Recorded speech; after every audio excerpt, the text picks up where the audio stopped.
Hello everybody, this is Luc and I'm very lucky today because I'm sitting next to one of the most influential business thinkers of our time. This is Professor Gary Hamel. Thank you for doing this very short interview. Nice to be with you, Luc. It's a pleasure. Thank you. You have just published a book called What Matters Now. This is the one. You cover a lot of topics in there, but we have a very short time for this interview, so I'm going to let you explain it. What is the one thing people need to know about what matters now? If I had to pick one thing, Luc, I talk about ideology, which is a very strange thing, I think, to talk about in business. But if you think about it, our companies are basically built around the ideology of controlism. So we want to control people, we have supervision, and we have standards and protocols and procedures and so on, and all those are great. But now we live in this world where change is accelerating, where innovation is becoming more important, where I need from people not only their obedience, but I need their passion, their initiative, their creativity. And so we have to blend this ideology of control with another ideology which is really much more around freedom. So I think the challenge for any business today is how do you get that balance right?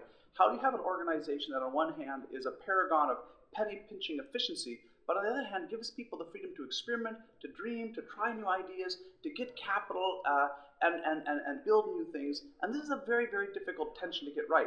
The good news, and the reason I think we can solve the problem, I give some very practical advice in the book, is that as human beings, we're actually very good at managing paradox.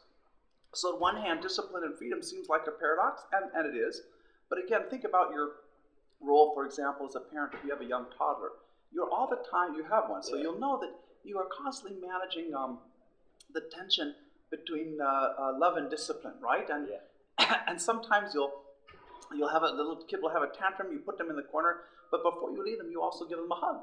And so in that moment, you are managing that trade-off to the best of your abilities because first of all, as a parent, you have an interest in that child's long-term development. So you're going to try to get this right. Number two, you have all the information in that moment about what needs to be done. And you will pay the consequences if you get it wrong. So what you learn from that simple example is if we give people the right to make the decisions that influence results, if we hold them accountable for those, if we give them the information they need to make wise decisions, we can do away with a lot of those traditional control means and a lot of the bureaucracy that I think has so hampered our organization. So it's hard to imagine that could be done, but in the book I talk about some very substantial companies in very complicated industries that have pretty much dismantled the entire traditional hierarchy, and where now freedom and discipline really fight every day, but in a productive way, rather than control always winning. There's also something that stuck with me when you said it, is that this is a perfect moment in time because it's the first time since the Industrial Revolution that we have the opportunity to build really human companies. Can you just for this very small minute elaborate on that? You know, if you think about it, those early management pioneers 100 and some years ago, their goal was to turn people into machines, right? They wanted to take the human factor out of our organizations. They wanted people who would be there for the mills and the looms and so on, who would just show up, do their work, be very productive and so on.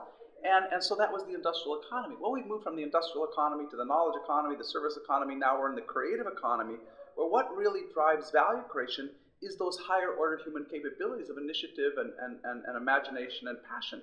And so we have to have organizations where those capabilities, people are willing to bring them to work every day. You know, if you think about it, in many ways our organizations are less human than we are. Because as human beings, we're pretty adaptable. Our organizations aren't. As human beings, we're pretty innovative. You see this all over the web now. Our organizations, not so much. Human beings, we're capable of inspiring one another. That's why we watch reality television, and you know, and yet our organizations are very dispiriting. So in a sense, the challenge today is almost the opposite of the challenge 100 years ago. Is we have to create organizations that are more human rather than less, that are as adaptable and innovative and inspiring as the people who are already in those organizations. And of course, that brings one back to the challenge of how do we, get rid of, dismantle the bureaucratic controls that are still the legacy, the product of that industrial age thinking, while still maintaining the necessary discipline, control, focus. It's not one or the other. We have to find ways of transcending those trade-offs. I think with the help of the web, with the help of some new thinking, it's going to be possible. Yeah. So if I were to summarize this interview in one tweet, I would say, what matters now is to humanize our organizations. Would that be okay? And to do that, we have to bust bureaucracy. Okay, let's do that. Thanks a lot, Gary. This was Gary and Luc from Phoenix. Thanks and bye.